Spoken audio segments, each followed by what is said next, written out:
So we're really excited to be here at Lemonade Van Nuys with Earl Jr. doing the first Curated Collections Drop. This is the Weed Working Van Nuys and Lemonade, home of Nameless and some of the best cannabis in LA. If you're out this way, definitely come through. We're out here doing the first Curated Collections Drops that we're going to be doing with Earl Jr. And it's going to be a national drop going down with some of the best shops in the country.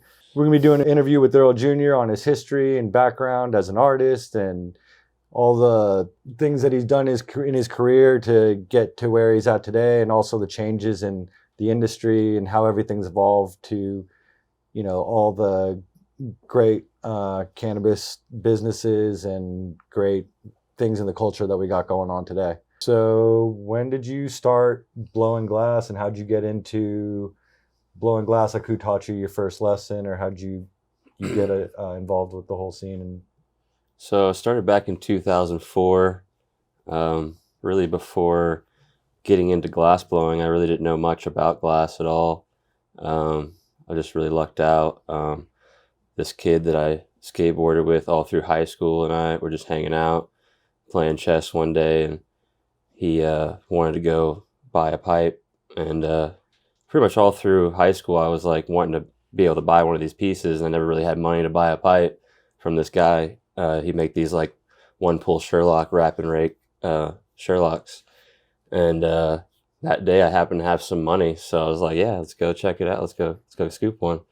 So I went with him to go to scoop one. And I thought it was just going to be like, you know, meeting him somewhere random. But we actually ended up going to the studio.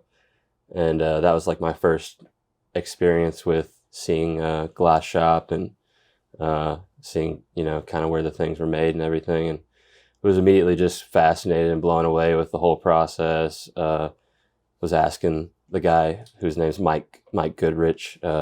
He went by Water Dog Glass at one point. Started picking his brain and asking him all the stuff about the glass, all the questions, you know.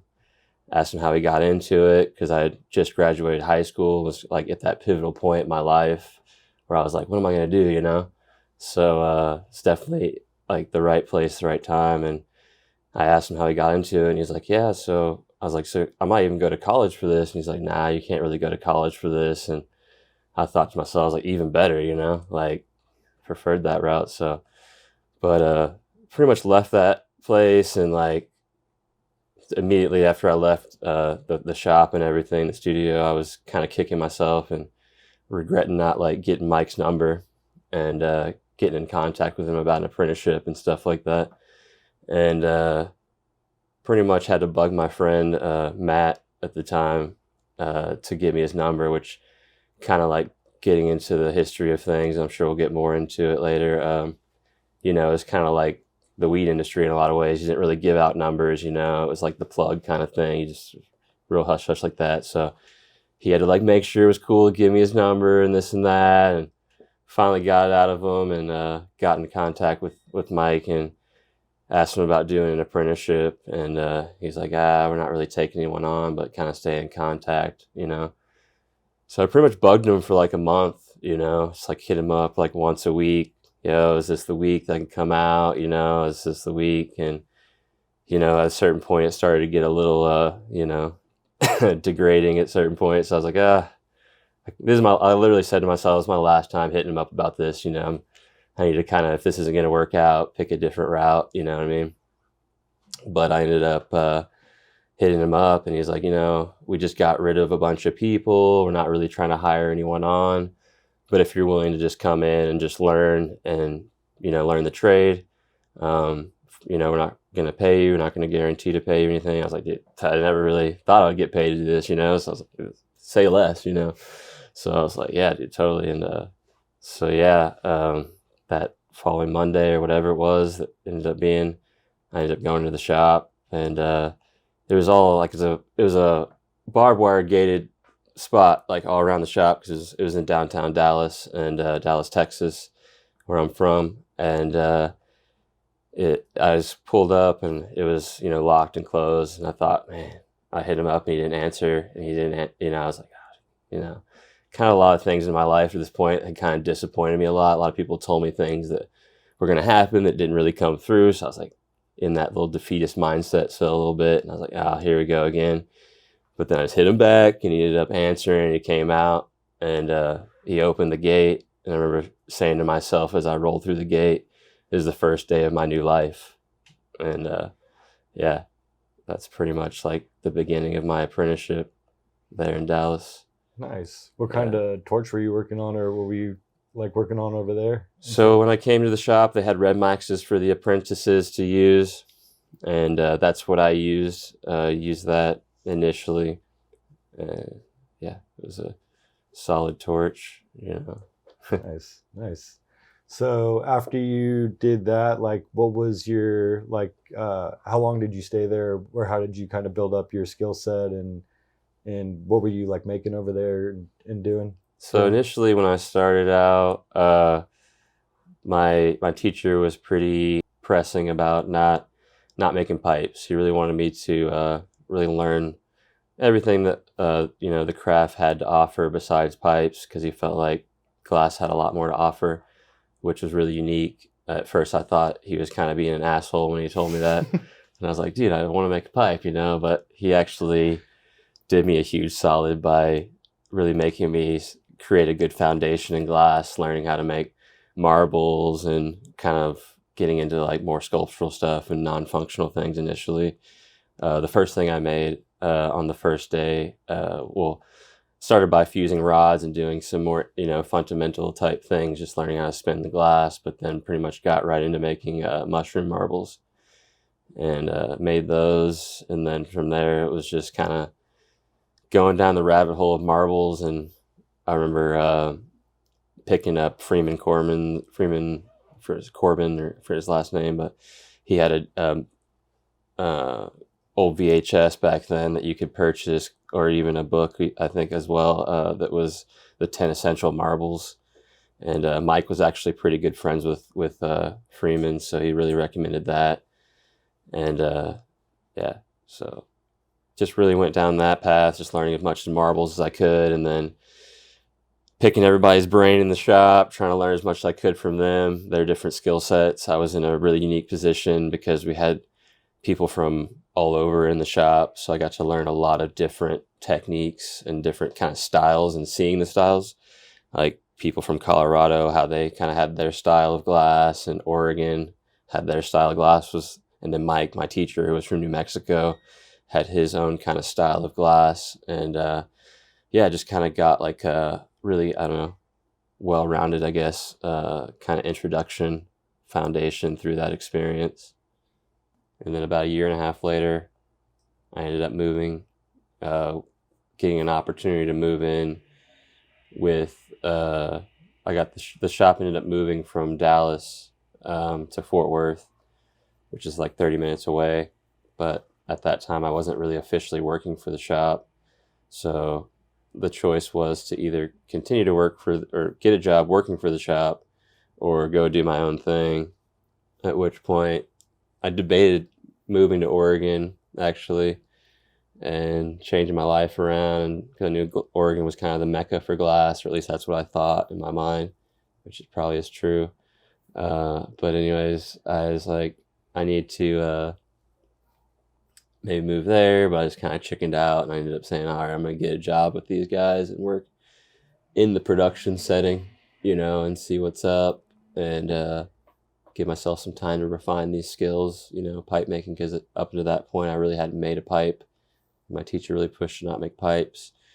But then just before the move, he was like, all right, if you want a job making pipes, fill up this box with wrap and rake spoons.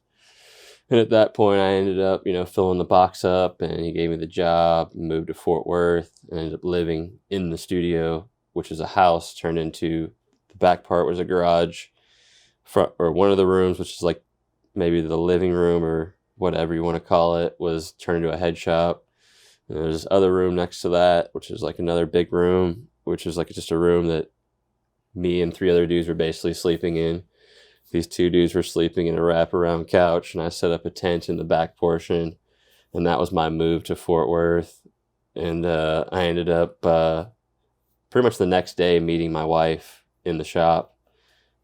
She was best friends with Mike's girlfriend at the time, and so we just hit it off, and that's how we met, and then continued to work there. The shop had a lot of problems just with like people doing drugs and everything else, and like most shops do. But that kind of, I saw that fizzling and fading away, and I was like, all right, you need to do something because you're about to have to move with this shop again back to Dallas. Because at that time, Sam Yamini, he had come back and he was doing a lot of production lathe stuff, and he had kind of like gotten to a point where he owned the whole studio and he was going to move it back to Dallas. And so I just decided to set up in my living room a little studio setup where I pretty much worked for about 3 years just in my living room. And that was probably some of the most relaxing and like inspirational, developmental wise, because my bills were really low. I was working in my living room kind of thing, so I was able to just like really focus on my technique and stuff. And then I ended up getting pregnant with my first kid, and Chloe Cole now, who we ended up deciding to move because we're living at that point in a little 600-ish square foot duplex, blowing glass in my living room. We're like, this isn't going to work out. So we ended up moving. We moved into a bigger spot, and at that point, I was kind of going to this community college, like doing different like bullshit classes, like yoga and like scuba diving and stuff, because I would get like financial aid and stuff, which, probably not the best thing. But I always kind of thought in my mind, glass was always a hobby, so it was never really a full career thing for me at the time. And so I always kind of went to college as well as going to doing the glass thing. But in the college setting, actually in a yoga class, is where I ended up meeting Flex Glass, and he was my first apprentice at that point. So I picked up my first apprentice, and I was kind of still working for the shop, but just in my own studio. That shop that I was telling you about still didn't really have my own name, but was just like making work and giving it all to that shop. And we got to a point where we ended up like when I had my first kid, I was like, man, I need to do something more than I could do with my hands, and I need to like maybe get a lathe and start doing like bigger stuff, because I'm not going to be able to feed my kid this way, is basically my mindset on that.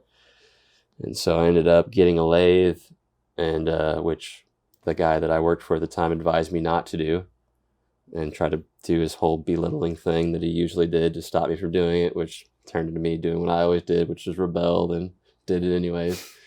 And so I got the lathe and learned how to use it myself, and we created a company called Equilibrium at the time together, and we took it to the big industry show. So that was their first kind of debut of that. And actually ended up meeting Ruzi when he was working for government. He was like in the booth like a couple over, and that's where I met Ruzi, and that was really cool.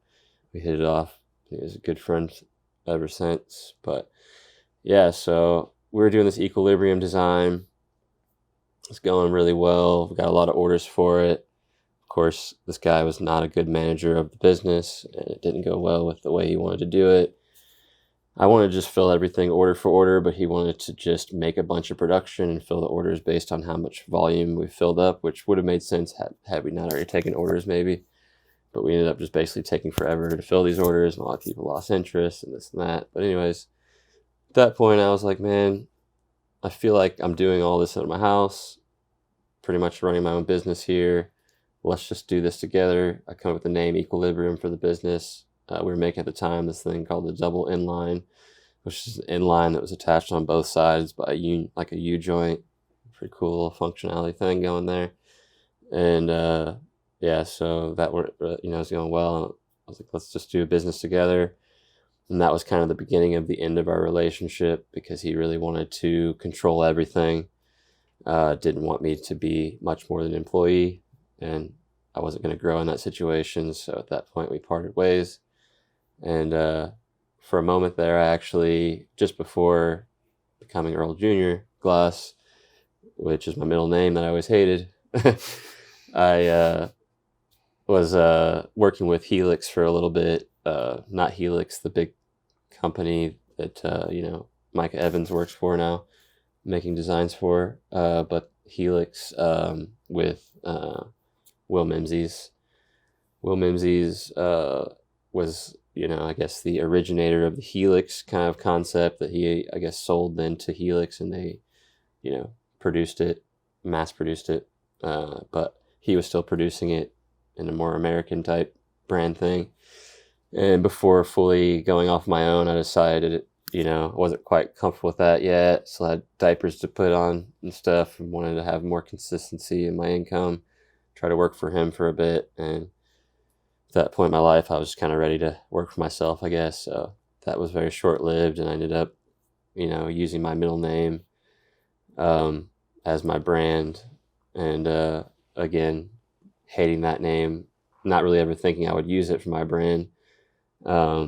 Being, my middle name, Earl, being from Texas, and being mixed between black and white was kind of a weird name for me. I don't know, growing up, I always had a weird reserve about it, but I decided, like, everyone was calling Earl back then, Earl, like they were calling the BHO and all that stuff Earl, and I'm like, man, that's my middle name, Yeah.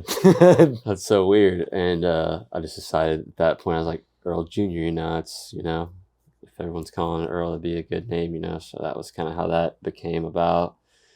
And yeah, was kind of doing that ever since. But yeah.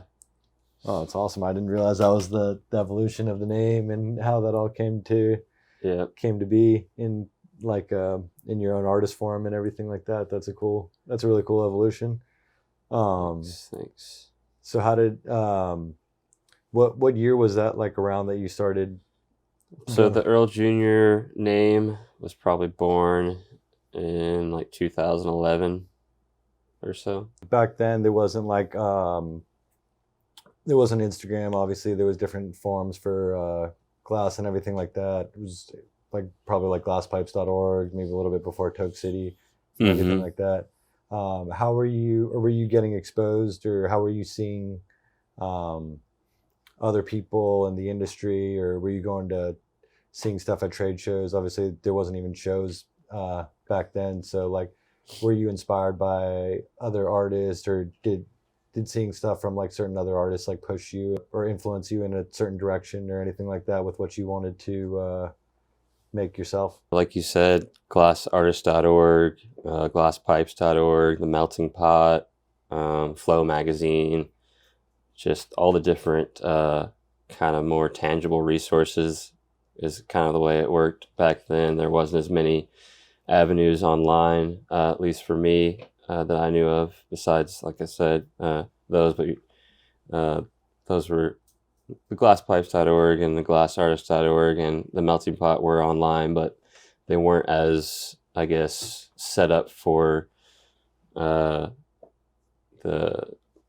patrons or the people who are going to be supporting your work in the same way that it is now. So it was more built around the community of just sharing with other glass artists, and I don't know, I compare it to my skateboarding background, where it was more like, you would see someone do a cool trick, and then you would try it out, and you would go on glasspipes.org and share it, or glassartist.org, and then people would kind of chime in, and they would give their input, be like, dude, that's good, maybe help, and it was more community based in that way. And definitely saw a lot of changes as time went on, but kind of staying with the time frame, we did things a little more. It was definitely more footwork back then, going to trade shows. Another unique thing though about the shop that I was in was it was actually so when Mike came from New Mexico, he initially opened the shop by himself with another good friend of his, Sam Yamini, who is now a tattoo artist in Colorado. Big shout out to him. He big influence for me and taught me a lot of technique. But so it was him and Sam. They came from New Mexico, and they kind of had the shop going. And then at some point, Sam kind of went back to New Mexico. It wasn't quite working out for him, and Mike stayed around, and he ended up having this guy who ran a head shop called Glass Peace Sign Peace. And that was the shop that wanted to essentially, I guess, kind of create like this production distribution type thing out of the shop. So he was really pushing to have a lot of people work for the studio and learn to make kind of more production based items in the shop. Kind of going back to what I said, fortunately, and given my circumstances, my teacher really didn't want me to make pipes, so I was able to really explore the medium more so. But most people that came to that shop was really for the purpose of getting a job and making production like entry level pipes, spoon pipes, bubblers, and all those things of that nature. Yeah, selling a lot of it to like trade shows. But yeah, back to or another part of your question about the inspiration, yeah, getting on those sites, seeing people like Kiva Ford, Ham Glass, Scott Deppie, obviously, so many. I mean, the list is very long.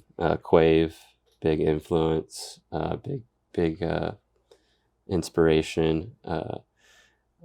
But yeah, the list is very long. Like I said, back then it was just like skateboarding for me, where it was just like being inspired by everything and everyone and just trying to like push yourself and everyone pushing each other. And it was kind of more community based in that way. And yeah. Yeah, I remember when people were, wigwags were super popular and everyone was trying to do the tightest wigwags that they could do. And that was definitely a very common theme in a lot of people's art. And it's good to see, all those amazing like techniques survive and still become extremely important in the community, but then also, everyone making their own kind of unique touches on everything else and creating a different body of work that spoke more to them uniquely and things like that as well. Right. So it's like, but you need the Murano traditions and the Italian traditions it's where it all comes from at the end of the day. Yeah, can't reinvent the wheel. There's a lot of that foundation's important, but my teacher did really stress the importance of originality too, and he actually told me to not make a wigwag and try to learn some other techniques and stuff like that, which again, I was like, dude, what's up with that? But again, like looking back, I was like, man, that really pushing me to like learn different techniques and really learn the language of glass, I feel like is what really created the foundation I was able to build my career on. So big shout out to Water Dog, Mike Glass. Mike, he's an amazing guy, really selfless human that just really wanted to see me become the best glassblower I could be. So wouldn't be here without him. Yeah.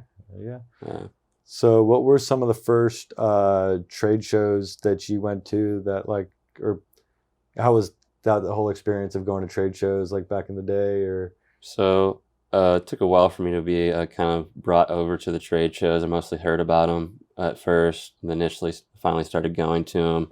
The big ones back then were Champs, and then we had Age, and we had the big show. Yeah. Big industry show. Yeah. Ended up going to all three of those at one point or another. They all had their unique qualities about them, I would say. Champs was kind of more of like a big industry show where I would say all the head shops would be there, kind of thing. And then you had the Age show, which was more of the grassroots kind of thing. It was more of just the artist and like a much smaller kind of gathering of artists. Not so much, more of, I don't know, maybe even collector type support there, and maybe less shops, but more just a little bit of everything. And then the big industry show, which kind of, I don't know, may have been a little bit of both, honestly, was pretty, I think that was another kind of industry show that was trying to be catered to the head shops or what have you. I mean, they all were technically, I guess, but it was trying to do both at the beginning. But yeah, I remember it was, they had the gallery room with all the artists, but then it also kind of like, which was great for the people that were in that room. But then also if you were an artist and you're in one of the other rooms, you may have gotten overlooked, or people may not have gone in those rooms not knowing that like there was a bunch of good stuff. And they had a lot of complications, and that's why a lot of them didn't make it. But I always enjoyed them, especially in my formative years. My was a great place to go and get inspiration and just get pumped up on glass, just like going to a skate park, back to that glass skateboarding analogy. It was one of those places you can go and just like, yeah, get excited, see what people are making and get pumped to like, come up with something when you get back and try and push it hard. No, that first year that did the big Galleria that I went out there, I mean, they had a lot of heat in that main room and stuff too. Yeah. Like it was, I mean, that was like one of the earlier trade shows that I went to. So it was definitely inspiring to see a lot of that as well. The guy actually that owned the head shop that was kind of the exclusive buyer for the shop that I worked in, ended up buying one of the first buckfishes actually and brought it back to Texas. It was the Serendipity one. Yeah. So it was actually pretty cool in that way. As much as I didn't like working with that guy, we used to call him the glass Nazi. He was a real terrible person though. Really just kind of would like really say terrible things about your glass that were uncalled for. But anyways, he would also he'd bring a lot of like really nice art back to Texas. Surprisingly, like he did care about the art in a lot of ways. So I got to see a lot of really cool stuff firsthand in his shop, which was really unique experience as well. That's dope. Yeah. So I mean, now there's so many classes that people can go and take and everything like that. You've taught in some classes and everything like that, but like coming up, people are more little cards to the chest on teaching as much technique or teaching their exact thing. Were you able to take some classes as you were advancing so back then I could never really quite afford to take a lot of the classes. There's a lot of classes that I wanted to take, and there was a lot of opportunities that I had to go travel and see and work with people that I, hindsight, wish I would have had the time or money to do that, but it is what it is. I just always kind of told myself that I would learn everything I needed to learn on the torch, just spending the time on the torch. And so most of what I learned was just through reverse engineering what I saw or going down the rabbit hole of wherever I was at that point and trying to see, where that led, and a lot of times, through the way the world works, I just felt like through, I don't know, the cosmic dance of life in a lot of ways, I feel like I would be coming up with things that other people might even at the same time have a similar idea about, and it's just interesting how that all works out. But yeah, just constantly looking at what was done, kind of reverse engineering things is how I learned most of what I had to learn, because I didn't really have kind of beyond making a spoon pipe and making kind of more production type stuff. The knowledge at my shop was pretty limited. So I had to learn a lot of the science and a lot of that stuff on my own.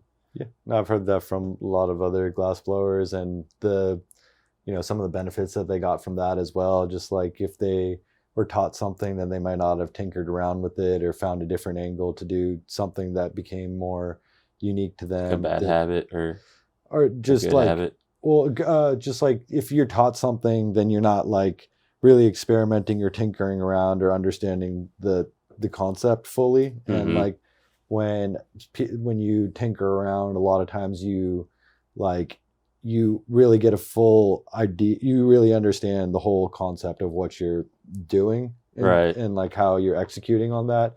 And because of that, it could give you some more ideas while you're in the middle of that to take it in a little bit different direction, or add your own little personal touch to that technique, or what you wanted to. I feel that for sure.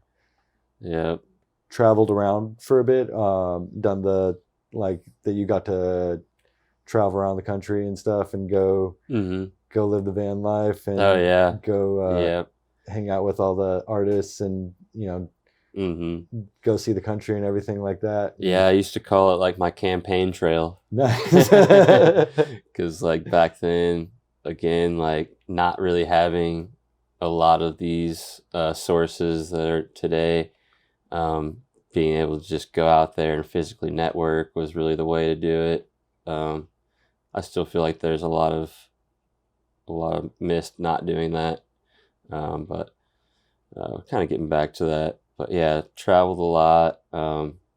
And yeah, so getting into like being from Texas too, I think it was really important for me because it's really just not a lot of the scene there, or it's grown a lot obviously over the years, but at the time there was less of the scene there. So traveling and trying to be a part of, where the real scene was really huge and influential, like going to the DFO in the earlier years, stuff like that. That just had to get in the van and make the trip. If you haven't been to DFO, you need to make the journey out there. It's definitely well worth it for everything. A great experience. Great to see everybody on the torch over there, and great networking experience, and also just like it's awesome to see the level of art that people bring to that specific event. Always been a big fan. I've gone definitely quite a few times, and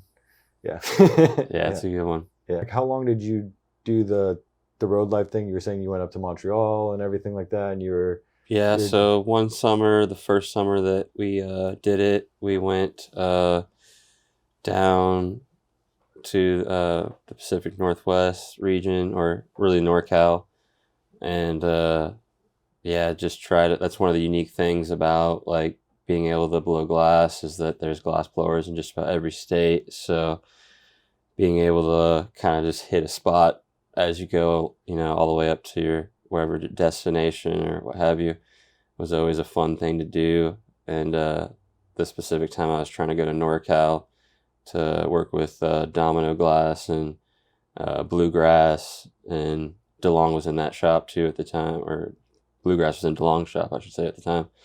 So that was my destination, but along the way, I might be mixing up my trips, but no, it was a different one.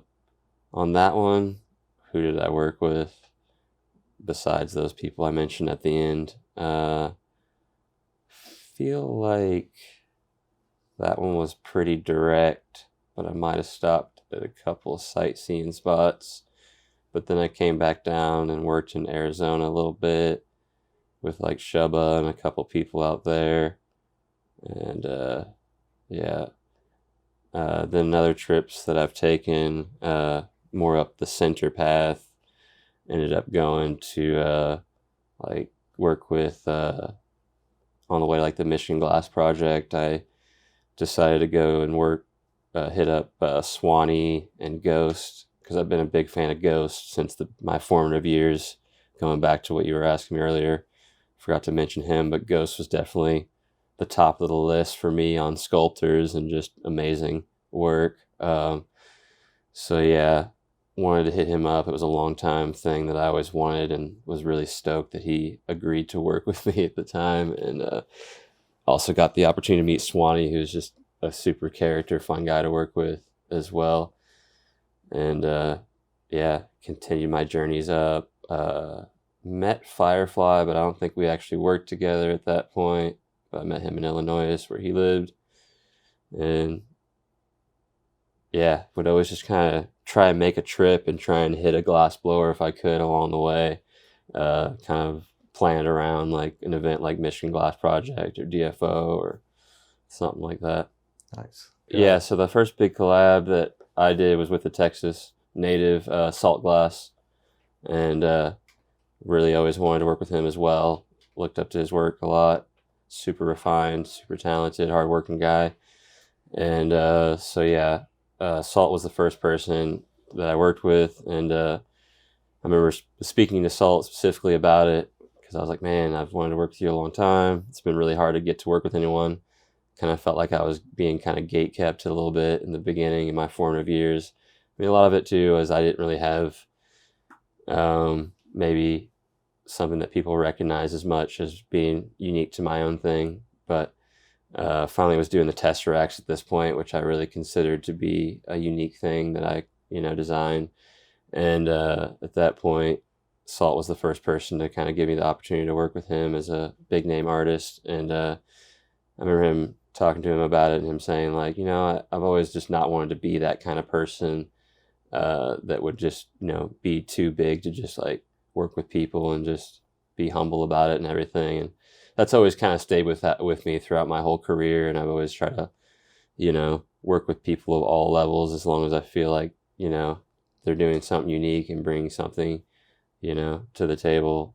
It doesn't really matter how much time you have on the torch or what have you. I want to work with people, as that have that, quality. So Definitely, I think it's super important and awesome to get turned on and put on other artists that like, a lot of times you don't get exposed to another artist until you see a collab with somebody else or somebody else that you're following, or you've been highly watching this person's career, but they now all of a sudden they put you on to this incredible new artist that is doing something really unique and pushing themselves. And I think that's always what it's about, is to just keep everybody pushing themselves as much as we can as a community, and upping the skill set and the playing field as much as possible. Like, so yeah, I always love seeing new people come up with their own take on everything. yeah, that's important for sure. So when you started coming out with when you came out as Earl Jr. and started putting your name on your stuff like that, like what were some of the earlier designs that you were doing at that point, or give me a little bit of the evolution of designs that you were kind of going through at that time? Yeah. So at the time, was really kind of already going down a path of like really wanting to understand scientific glass, because before all that, I really felt like I didn't really have a full understanding of the medium. I just kind of did things like a shot in the dark without really fully understanding. And to me, like seeing scientific glass was like magic. So I was like, I want to know this magic, what is this Jesus seal you speak of? So all these things really started to fascinate me at the time, and I really felt like it was going to be very important to me to really move up and get myself to the highest level I could be at, So yeah, just getting into the science, I started getting really influenced by scientific glassblowers, and was really inspired in a lot of ways by Ham and some of his designs, making things funnel.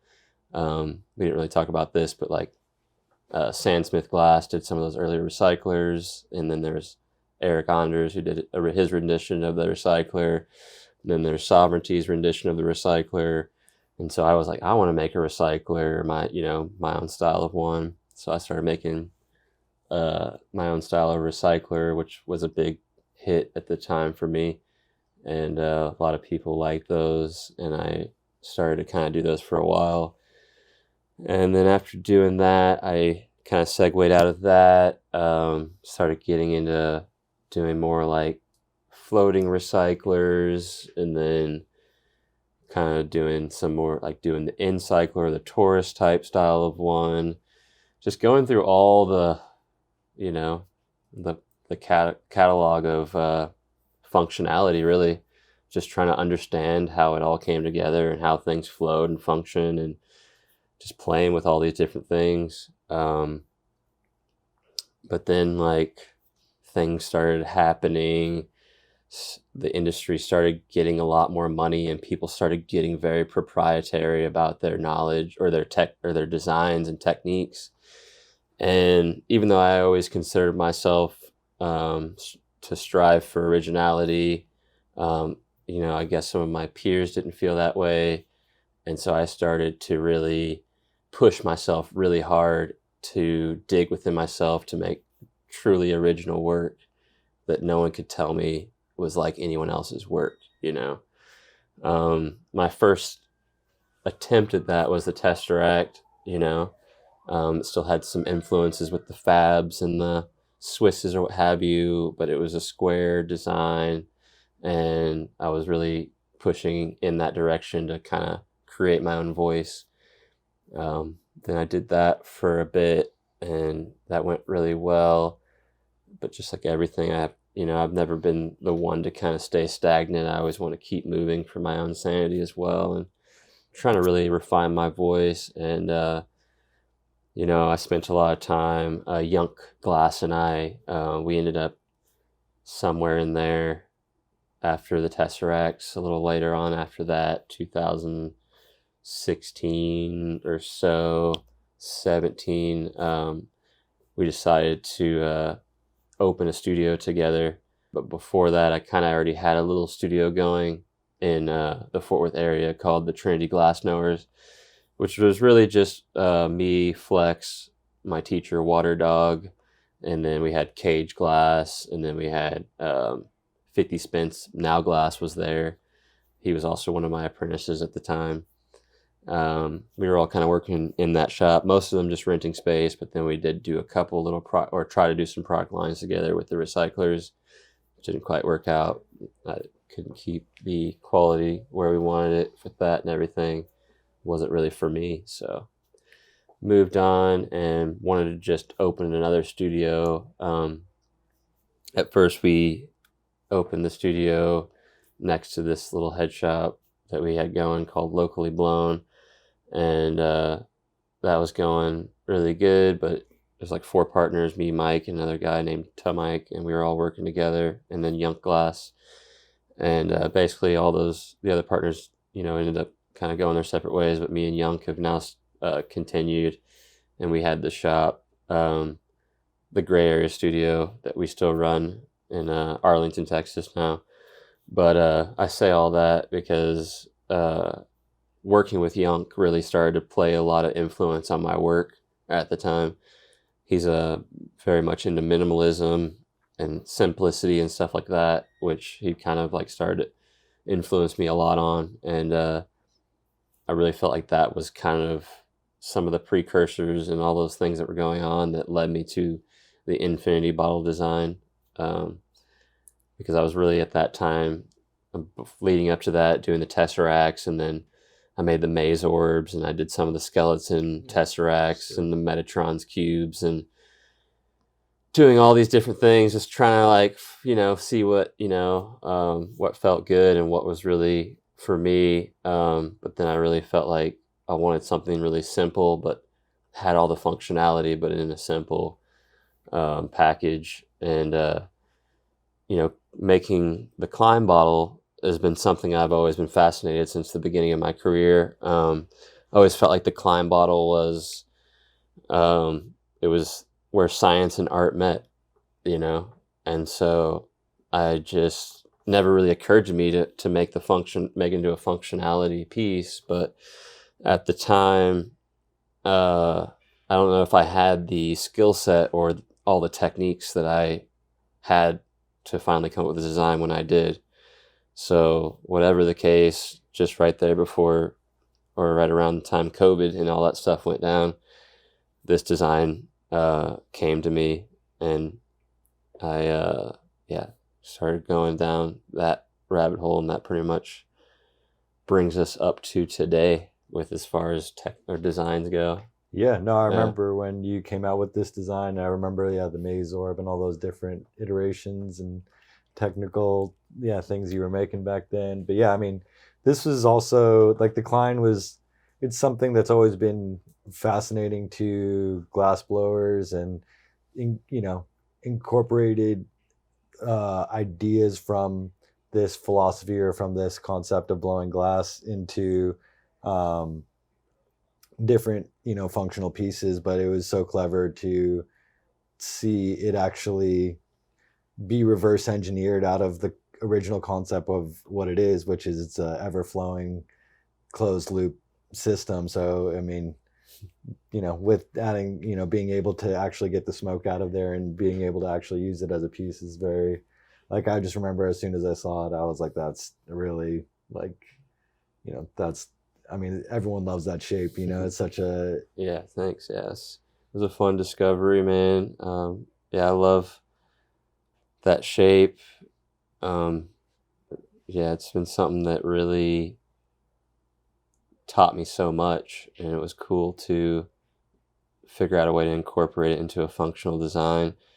And really the coolest thing for me, and what I consider my greatest innovation, is having the water recycle back into the perk, which to me it makes it, not only infinite in, concept, but also in the functionality of it.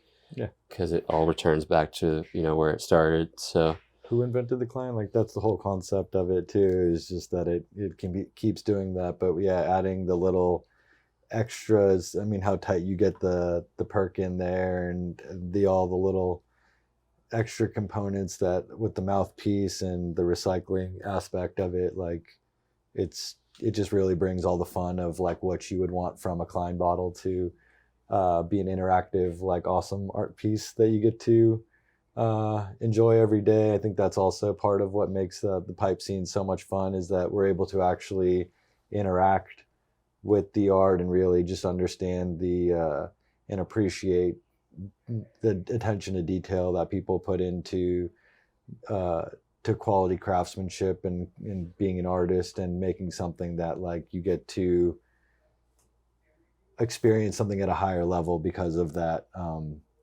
attention to detail and everything. mm-hmm.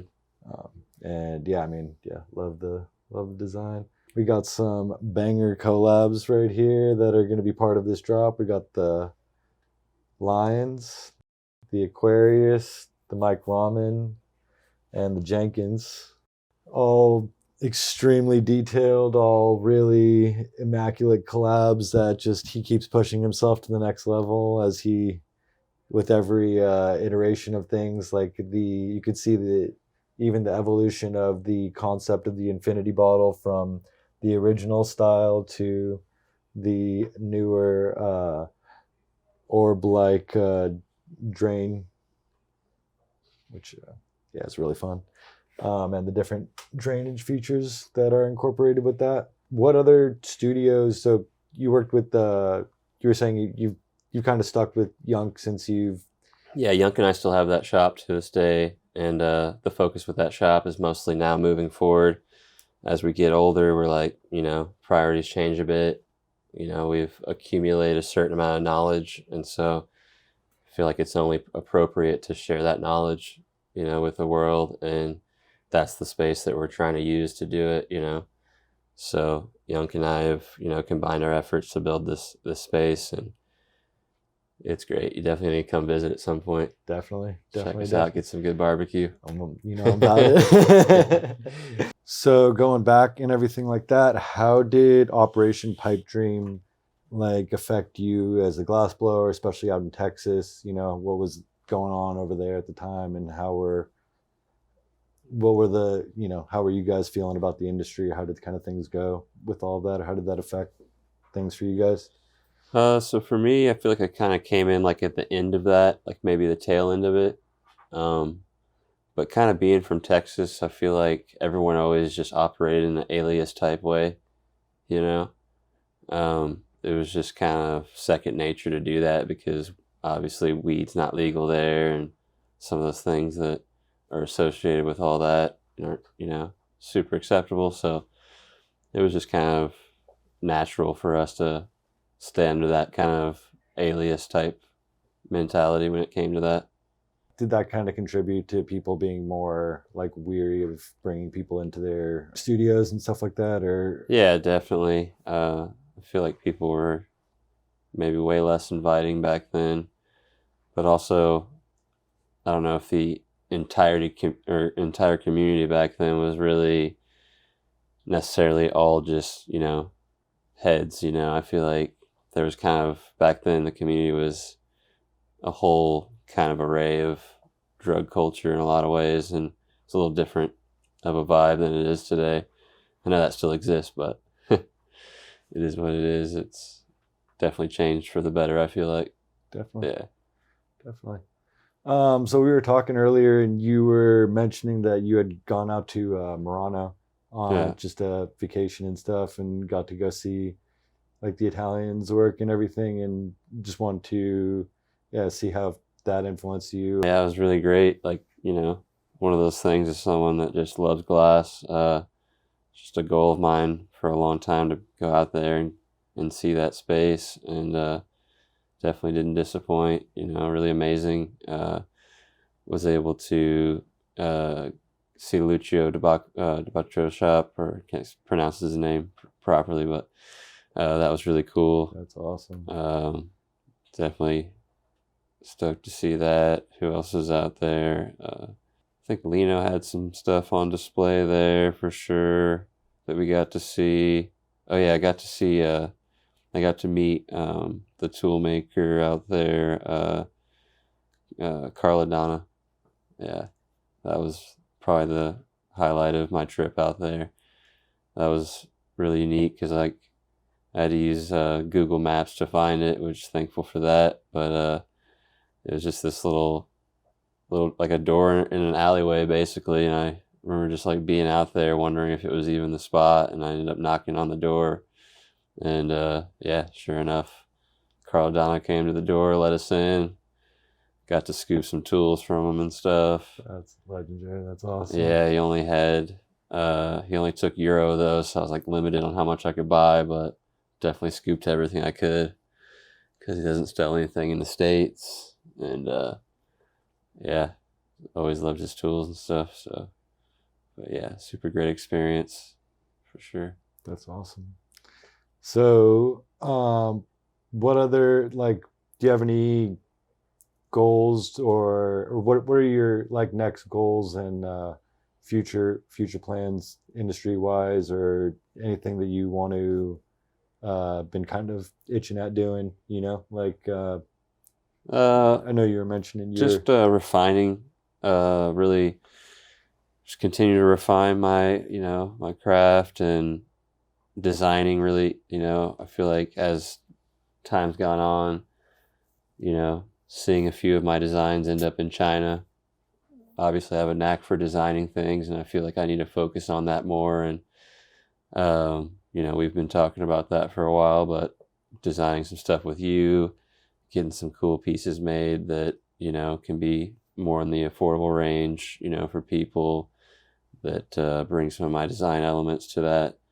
And, but then also just in my personal work, just doing more in-depth, involved work, just spending, lots of time on a piece, really trying to make the headiest heady I can make, making headies is something that I've always loved to do. And it's one of those things that while I've made heady type work in my more recent bodies of work for sure, making more of the traditional style headies that I kind of remember making in my more formative years is something I would like to get back to. Stuff that's got like multiple sections and, super detailed and all that. That good old classic kind of Oregon style of heady work. Yeah, bring some of that back. Nice.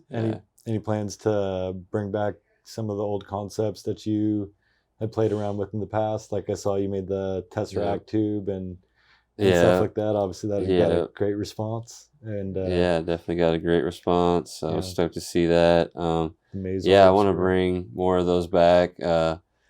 Making some of the Tesseracts. I want to, I really want to bring kind of where I'm at today back to those older designs and see how I can, with my skill set now, how I can really approach those from a new angle and, make them as next level as possible. Shows haven't been going on for that long, shows have kind of been almost even a newer thing. I mean, I guess within the last 10 years of our industry, obviously starting with Jag and Easy Street and coming over to California with some real cool shops out this way, like High Priority and Infusion and The Cave and all that kind of stuff. But then Out Honey Drop back in the day. But like after that, it's not that many artists get into a rhythm of doing shows all the time. What was the first shows you started doing, or how did you start getting into doing shows on a consistent basis? So yeah, right around the time that I came up with those Tesseracts and got a really good response from that, I got reached out to by this shop called Pipe King at the time, which was in SoCal, and they wanted to do a show with me and that was my first experience doing a show. Yeah, it was a lot of stress, but it worked out. It seemed to have gotten a great response, and was the first of many shows pretty much from that point. Nice. Well, obviously great having you out here, and obviously, we can't wait to do this drop and show all the people all the killer work you made for this, working with some amazing shops all around the country, and can't wait to share this all with you guys. There'll be a lot more details and pictures coming soon, so stay tuned.